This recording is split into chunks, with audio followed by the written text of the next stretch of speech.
ang natatanggap lang nila dyan sa mga transactions, I think 3%, 5%. And yet, nakakapagsauli sila ng ganyang kalalaking pera. Ano pa kaya yung proponents? They're supposed to get 25% of a project. Eh bakit hindi yun ang magsauli ng pera?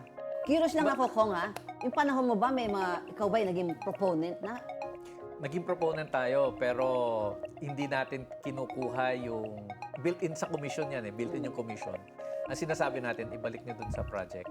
So, kung kumbaga sa Talagang class, lumapit sa'yo ng openly, kumbaga sa Kong. classroom, hindi. Alam mo may, kumbaga it's an open secret Okay. na may 10% yan. Nasa iyo na yan kung kukunin mo ba o hindi.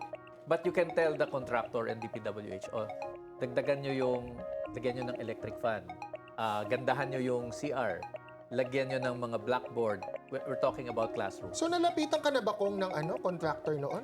Walang lumalapit sa akin. Engineer, Mukhang district, takot sila. I think DPWH. sa level ng staff yan pinag-uusapan. Tsaka, di ba yung mga... Pero kung yung congressman talagang makapal ang mukha, sila mismo makikipag-deal.